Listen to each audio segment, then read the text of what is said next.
welcome to the Nouveau podcast, the podcast that models healthy communication for men, empowering them to start the journey of self-work. Now here's your host, Thomas Pierce.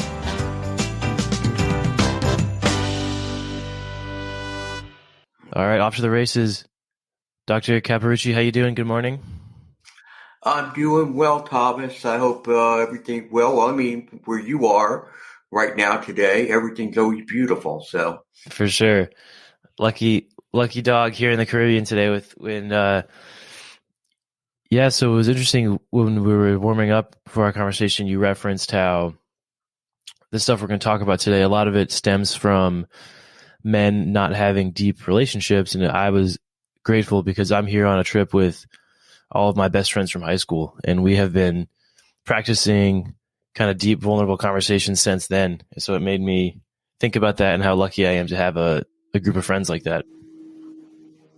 you certainly are. I mean, but again, see, that's something that you have to cultivate. You have to continue to invest time and energy and effort into those relationships. If when people don't invest that time, that is when they find themselves just isolated more often than not.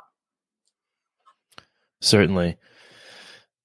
So yeah, thank you so much for coming to the Nouveau podcast. Welcome. And for the listeners today, we're going to be discussing one of your books in particular, but also I would love to hear about kind of overview of your work. So as an introduction, who are you and what is the kind of work that you do? Yes, I am Eddie Capparucci, and I am a licensed professional counselor, and I'm also a certified coach. What I do is I specialize in the treatment of sex and pornography addiction. So I work with men who are struggling in this area. My wife, who is part of our ministry, she works with the women who have been betrayed. So together, we're working to help not just individuals to heal, but we're also helping to restore marriages. Wonderful. And when you describe or identify the practices of ministry, does that involve a faith-based element, or what does that distinction mean? Yes, that's from a Christian perspective. However, we work with people from all faiths. We work with people who are agnostic, atheists. It's really interesting that, we promote ourselves as Christian counselors, and yet people will come to us who, have no interest in Christianity whatsoever. And you always wonder about that, but I really feel in my heart that they're there for a reason. God put them here, and what we do is I don't preach to people, but I do tell them before they start doing work with me is I'm not going to be able to help myself if something about Jesus Christ comes out of my mouth. As they are all in agreement with it, nobody ever complained to me about it, and I will tell you, we have. I think we've laid the groundwork and seeds in the lives of, some men and women who did not have a faith before they came and worked with us. That's awesome. And I think, fair play, right? You know yourself, your faith, and it's going to be part of your process. And if someone wants to get on board, they can. And if they don't want to, they don't have to. Right. So this is a bit of a side tangent, but before we dive into the understanding and unpacking problematic behaviors and pornography addiction, sex addiction, I wanted to ask you, because I did see in your biography that you have that faith-based element. So from a clinician's perspective, what do you think it is about faith that draws people in and grounds people? Because there is something there, whether it's a monotheistic religion or something more diffused, there is an element about faith that people are drawn to. So from the perspective of someone who understands the mind and thinks about it deeply, why do you think it provides that psychological safety? Well, I think the fact we could sit here for days and talk about this conversation, but I think there's several different things. One, we all need this sense of purpose. Purpose is a critical factor in our lives. And I'm not just talking about what we do for a living, but it is like, who are we really and why are we here? What are we supposed to be doing with this life? And people, through their faith, get an understanding that, yes, you know what, we're not here just to make the best of, our time on this earth. We're not here just to gain a lot of possessions or to, try to have a great time with other people. What we're here for is to be involved in authentic relationships with others and to be able to share our pain and our heartbreak to show people, look, you know what? There's life after this. We're also here to help those who are in need of help. So I think that gives us a great sense of purpose, that idea of faith. But then I think there's also the idea of, there has to be something more. This cannot just be it, that we're here, we're doing this, and then we're done. There has to be another driver. And I see that myself, Thomas. I see it just in nature. I look at nature, I look at the world, I look at us, the complexity of us as human beings, and just saying, you know what, this is not chance. It cannot just be chance. It had to be designed. And I think those are just two of many principles, as I said, we could talk about this a long time, that are the reason why people are drawn to their faith. Interesting. Yeah, I think I agreed. That's a longer conversation, but it's a good thing to think about because faith is one of the most motivational, transformational powers. If maybe that's a word I can use, powers or drivers in people's lives. And transformational change is one of the, I would say, end goals of the book that I read into in preparation for our conversation going deeper. So it's written for a individual who is a sexual addict. So whether it's sex via a screen, so viewing sex via pornography, or paying for sex or sexual acts. And it was really interesting to read the perspective because I would say the tone of the book is that you're very empathetic, and for that I'm grateful, because I think that if someone were to come to you or in that moment or need that book, they would need a lot of empathy and grace to kind of be held in their process. But you also make a distinction to not excuse the behavior. So I think that I would love to hear more about that line too, because as a clinician, I would imagine you have to hold people and also hold them accountable. Right. Well, again, where you're going is you're talking about our practice or our ministry is aligned with Christian principles.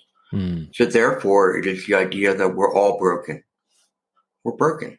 I mean, I don't look at this and say, oh, look at this horrible sin you've committed.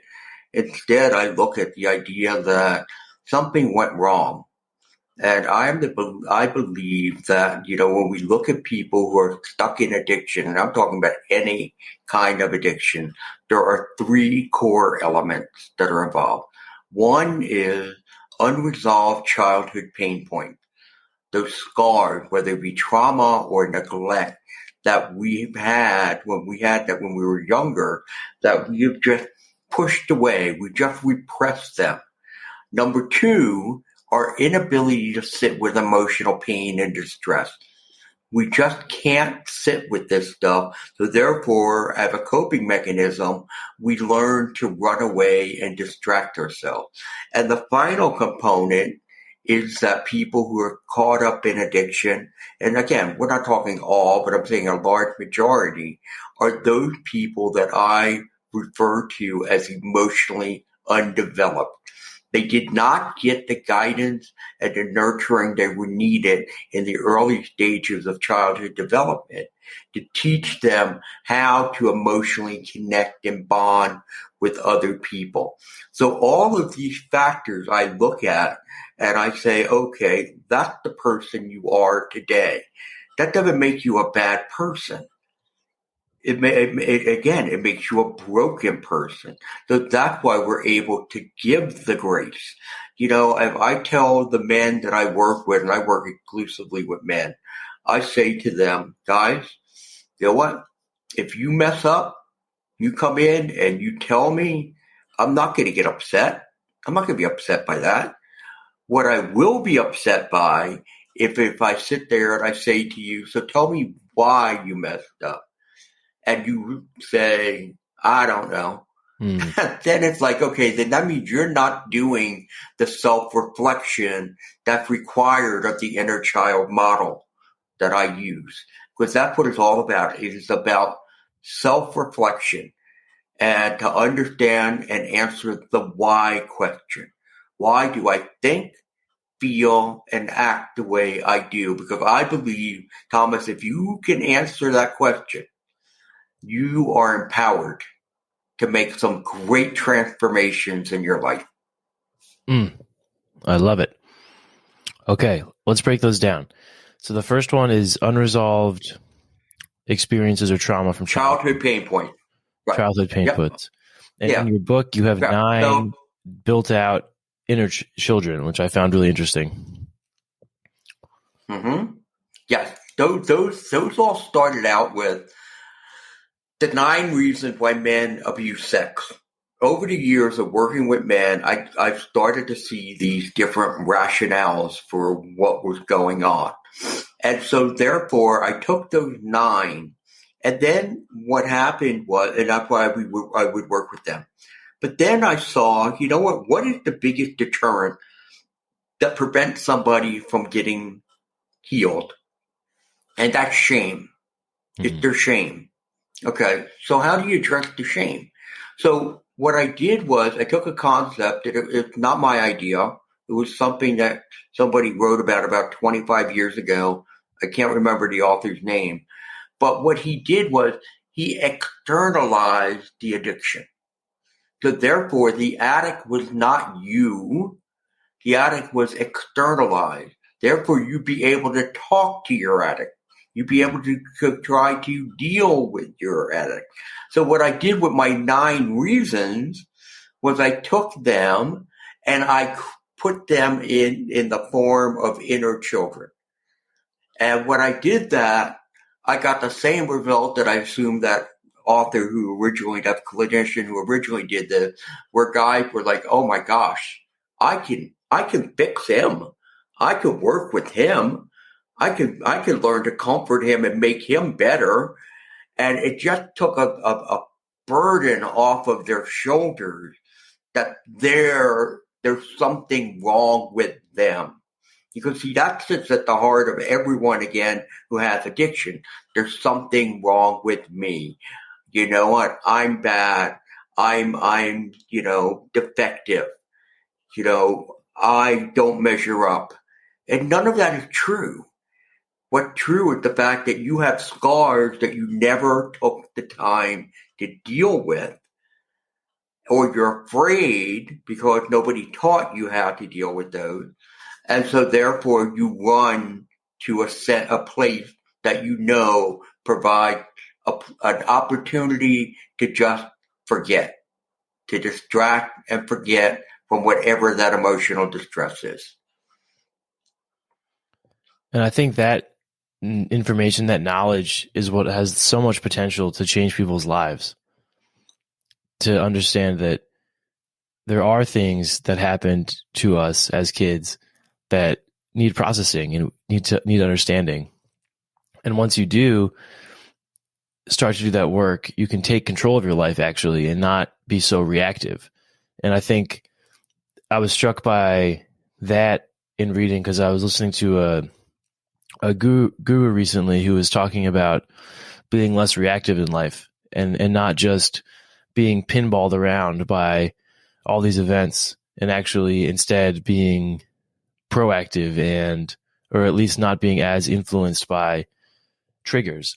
And part of the process per the inner child model is to identify and understand and really define and shine a bright light on our emotional triggers, which I found interesting because I feel that could be a good definition.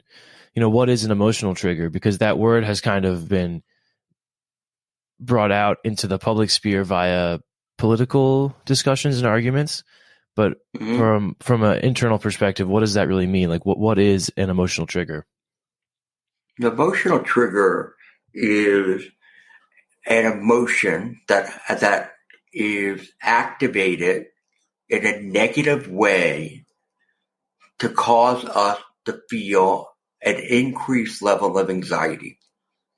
So, for example, let's say something happens and I'm at work and my boss just kind of walked right by me. It doesn't say anything.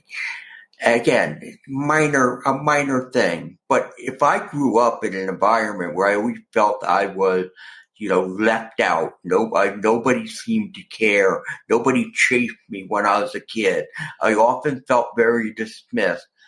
Him walking by without saying anything could make me feel, once again, those similar emotions from the past. And with my anxiety increasing, I don't want to sit with that pain. I don't want to sit with that discomfort. So what I may do is decide, oh, you know what? Let me grab my phone and go into the men's room or down to my car and just start looking at porn. Or let's say I had a food problem. I got to run down to the cafeteria and grab some donuts and do something like that. There are many things that people run to get them away from the pain that they're feeling. So that's what an emotional trigger is. Awesome. Thank you for defining that. And in those situations, it's the inner child who has been triggered and wants to avoid the discomfort, thus motivating the individual to go seek escape through that activity or event, whether it be food or pornography. And I would love to hear too, could you please talk about just the from your experience, whether it's statistically or anecdotally, the scope of this situation? How many men out there are addicted to porn or sex or abusing sex in some kind of disadvantageous way? Yeah. If we stick with sex addiction or pornography addiction, it is estimated that anywhere between 6 and 8% of the population struggled with a pornography or sexual addiction. It is estimated that over 60 million men look at pornography at least 2 times a month. If you break that down, they're thinking it's anywhere between 20 to 25 million who look at pornography on a regular basis. So let's go back to that statistic, again, 6 to 8% of the population dealing with this problem. That's a lot of people. There's a lot of people who are dealing with it. And plus, you also have the comorbid condition situation where people may also not be struggling with pornography or sex, but also maybe have a secondary addiction in the area of, with alcohol, drugs, or something else. It is a big problem. And it's just going to get worse. And the reason it's going to get worse is because for the last several generations, and you were one of those generations, you people who grew up with pornography available at just, the click of a button. And we're seeing that kids as young as 10 are being exposed to porn. And that's how they're learning about, not just about sex, that's how they're learning to love. they're thinking this is what it's supposed to be. I heard a story a couple weeks ago, and it was very disturbing. Young man, he's 18. He was just starting to date. He's dating this young girl, and they have been dating for about 3 months, and they decided to become sexual. This was going to be her first encounter and his. And so they were in the midst of doing it, and he reaches out and starts choking her. And she just starts to panic, wondering what's going on here, throws him off, and just starts screaming at him, "What are you doing? Why are you trying to kill me?" And he goes, "No." He goes, "I'm not trying to." He goes, "I thought that's what you would want. That's what I saw in porn." Men would choke women and they would get excited by it. And again, that's what young boys are learning about love, and they're learning about sex through pornography. And that is a recipe for disaster. Absolutely.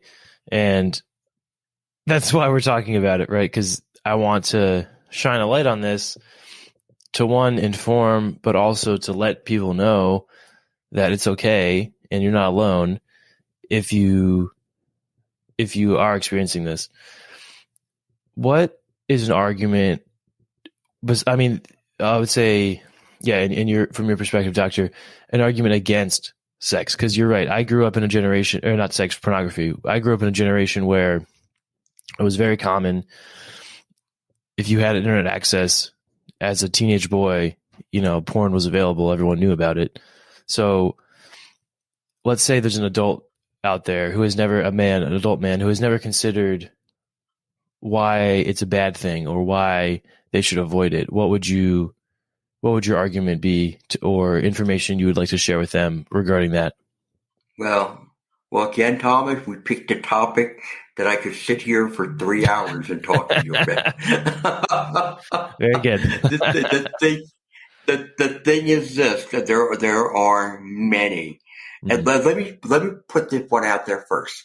Okay, we are starting to see, this is something that we've never seen before, but we're starting to see it now, that men, and I'm calling them men, but anywhere from age 19 to 28, 30, an incredible increase in the incidence of erectile dysfunction. These men who grew up with pornography and chronic masturbation are now having problems engaging in sex with real women. Mm-hmm. And if for a number of reasons. One, the level of stimulation that a real woman creates, which should be intense and high, just doesn't do it. Because porn, which is not real sex in many cases, okay, it is just about, because what is real sex? God designed sex to, one, the procreation of children, and two, for us to be able to use that to strengthen our bond of emotional intimacy. When it comes to porn, there's no emotional intimacy. Porn is just about lust. Porn is about the act. It's about, again, they said the money shot. Okay, that's what it's about. And what we're seeing in pornography now, okay, I know that was a clean way of saying it, right? But what we're talking about now, all right, porn is becoming so violent. It's showing the women being abused, being humiliated, being degraded. And why? Because as one porn producer said, that's what men want. That's what they're looking for. So we're giving them what they want with this. So you go back to the idea of what the problem. One, like we said, we're teaching young boys it's okay to objectify young girls. And we're teaching young girls it's okay to be objectified. So porn, that's what it does. Porn doesn't show you people. Porn shows you objects. So therefore we go out and we look at women and we treat them like objects. Then, as I said before, we have the whole erectile dysfunction. But then we also have the idea of, women involved in pornography. I've had the guys, and there are many, by the way, who think there's nothing wrong with porn. But they're like, well, you know what? They really want it. They have high sex drive, and they love doing this, and it's a great way for them to make money. And I say, okay, so you know what?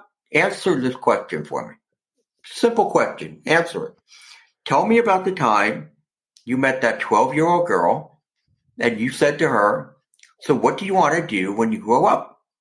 And she said, well, I think I want to take my clothes off in front of a camera and have sex with strange men and women. Where did you meet her? Yeah.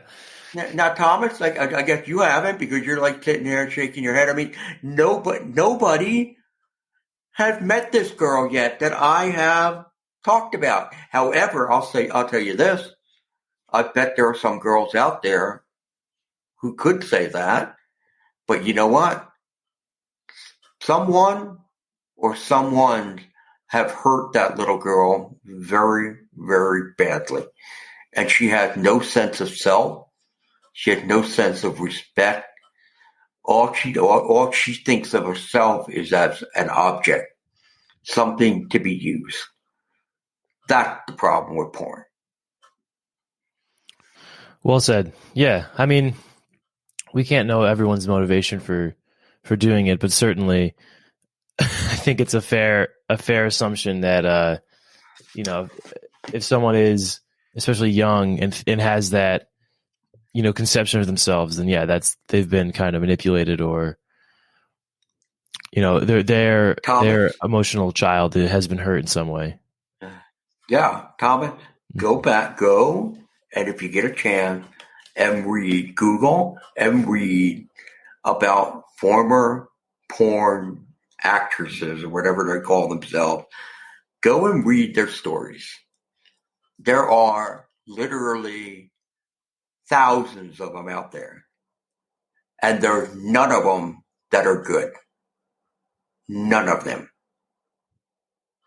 So even the naive little young woman who says, oh, you know what? Oh, yeah, I guess I could make money doing this. And then they get involved in it.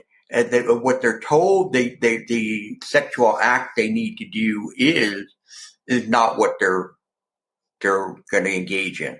Mm-hmm. And when they want to back out, then they're told, well, guess what? You know what? You're not making any money today. They're already halfway into the scene. And now they're going to say, well, we're not paying you. And she feels trapped. So that's another one, supporting a really manipulative industry if you are watching it. Absolutely.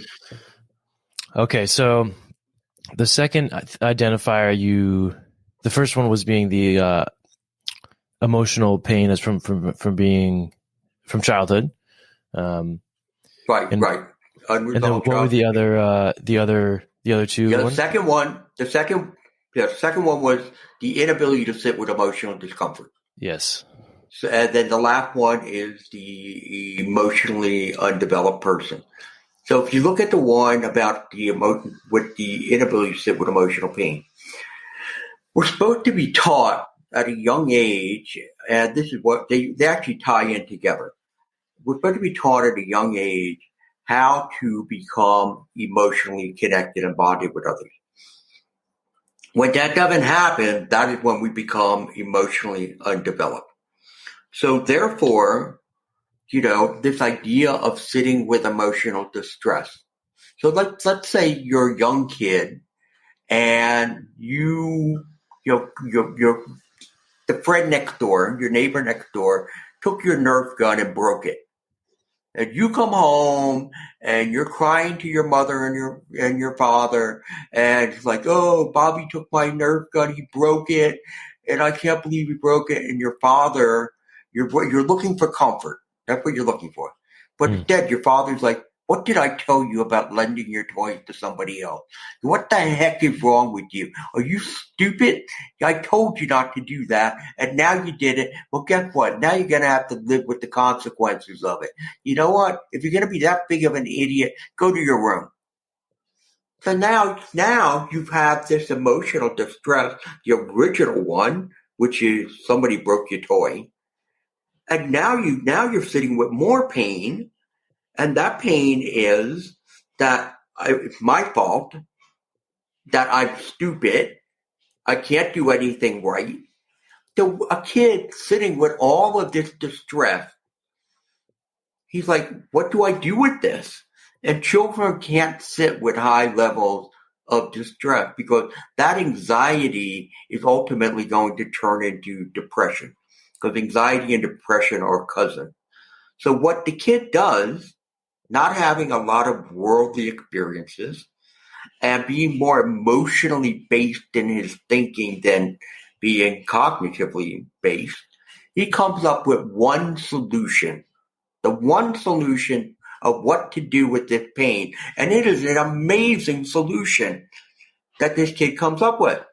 I won't think about it. I won't think about it. So, all right, how do we do that? He has to distract himself. Too much food, too much television, too much video game, and it goes on and on and on. Too much fantasy in his own head. Not sexual fantasy, just fantasy. So now you take that coping mechanism, a great coping mechanism for a young child, and we take it into our teen years, and then we take it into our adult years.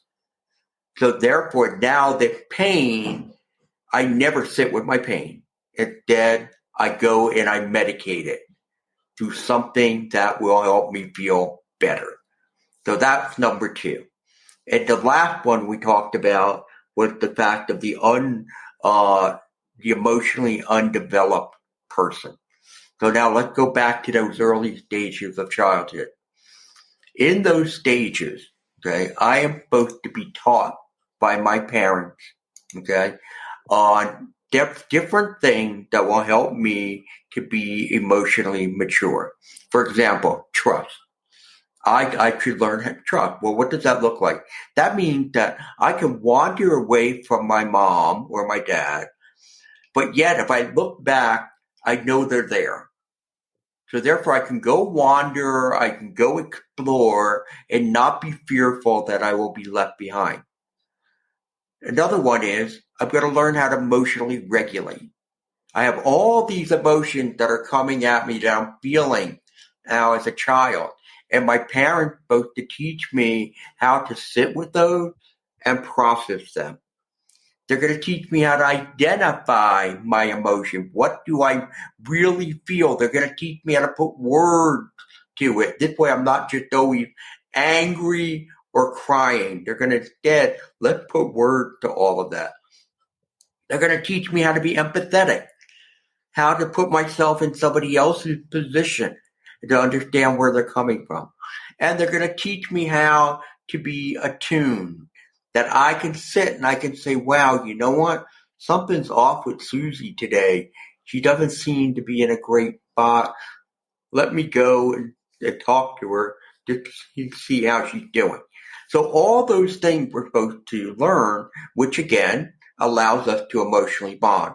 Well, if we miss out on those steps, which we do because perhaps our parents don't know, they're emotionally undeveloped, or perhaps they're very distracted, or there's a lot of abuse in the house or neglect. There's many, many reasons for it. Or the parents die and you're in foster care, jumping around from family to family. You don't develop these skills. And without those skills, again, we're always looking for, there's a void that we have, and we're looking to fill that void. But the problem is we don't know what that void is. And what that void really is we're looking for emotional connection and development. Well said. And my motivation too for starting this podcast, I think, was kind of identifying that consequence of the emotionally undeveloped man and seeing that person in myself and in others around me and trying to bring conversations like this to light, because this is not something that's acknowledged, or if it is acknowledged, there's not a identifying why it's a problem.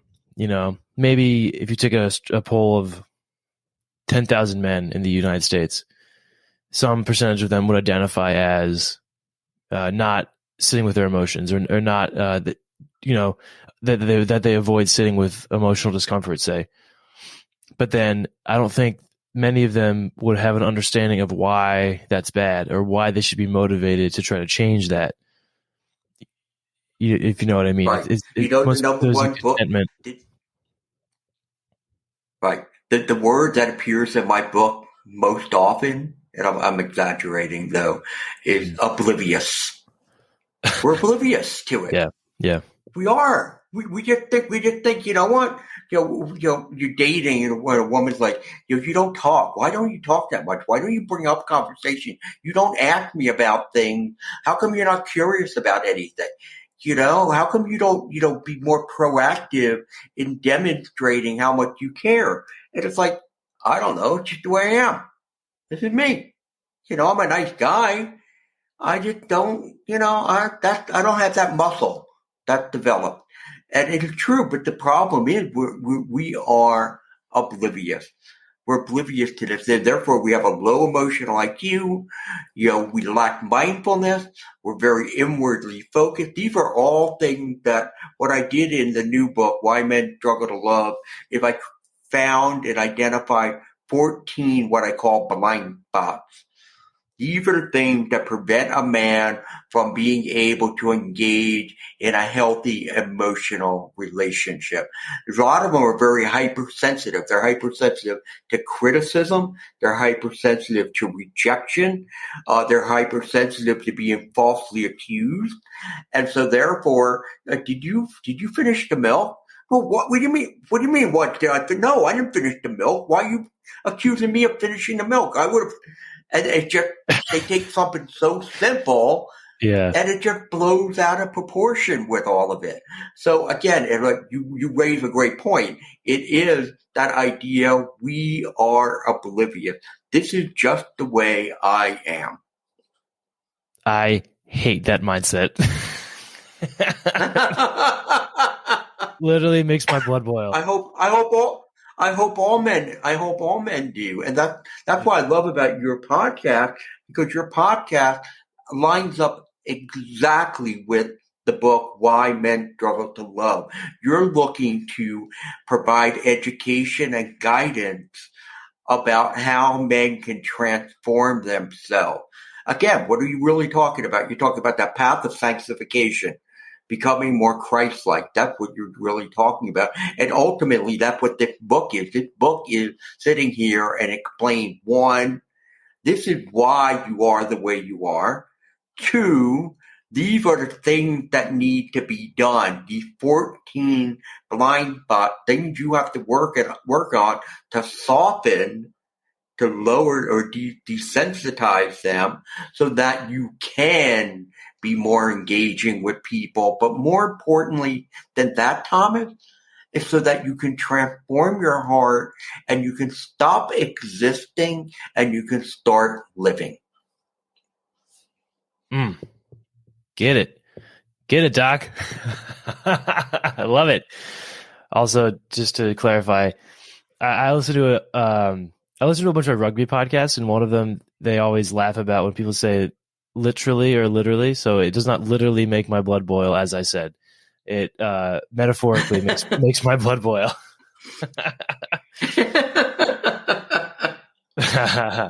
Yeah. And I think the thing about it that frustrates me so much is that as men, we are in positions of privilege in the society. We are in a we are in a patriarchy. So that's why it pisses me off, because I'm like, dude, we're in a position of privilege and we have the ability actually to really impact people very well and actually pull others up and use this, this manhood we've been given as a force of good.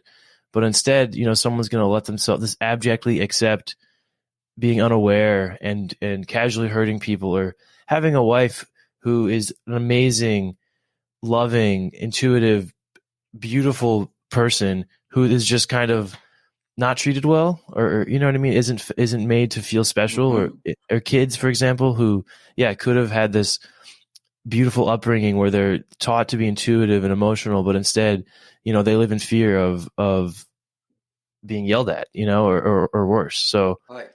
I just see the potential of life and the potential of what each person can be, and then I see where we are, and it's just it's like, why? But we need to be very aware that we have the potential to cause great harm to people. And I'm not talking about just physical harm. I'm talking about we have the ability to really devastate people's hearts. And see, that's something that my wife and we see every day. We see women who come in who are just heartbroken because they're wondering why. Why would he do this to me? I thought he was a nice guy. And the thing is, he is a nice guy. But again, he's searching for something that he doesn't know what he's searching for. What he's searching for is true emotional connection. He just doesn't know how to get it. And he's now confused it.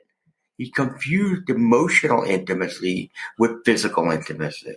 So therefore he feels that, you know what, I will show you how much I love you and how much I care for you by being physical with you. And I never feel more love than when you're physical with me. But over time, what that also does, it makes the partner, their spouse, start to feel used. So it's like whenever I come near you, if I just want to hold you and touch you, I can't because you're gonna want sex from me. So then therefore they start to pull away. And then again, it leaves the guy feeling more that hurt and that pain. So therefore they just exacerbate the whole situation and run away even further into more porn or actually stepping outside the marriage. Be the change, men. That's my takeaway. Awesome, Doc. Well, we'll jump over to the Spark by Seek Discomfort conversation game. And thank you for that. I'm excited to kind of listen back and process this because, man, it's just, I don't know. I understand too that like this mindset I have, is largely benefited by or was enabled by a healthy upbringing. I acknowledge that, so I understand why, other people might not have a similar mindset, but it also, I think for me, like I can be empathetic about that, but also if it comes to kind of passing the trash, or then if say someone was hurt, but they continue to hurt other people, that's when, for me, that the line is drawn of like, okay, I understand that you have trauma and you've been abused, but it's not okay just to replicate it and pass it along. Agreed. Yeah. So thanks for listening to my rant. Okay. So what month is your birthday in, Doc? Whoever's birthday is goes first. The first book, you're saying? No, what month is your birthday in? Oh, what month is my birthday? October. Mm-hmm. Okay, your birthday is after mine, so I'll go first. Okay, so I'll get a question, and then you'll have a different question. Okay. All right, my question is, when was the last time I tried something for the first time? I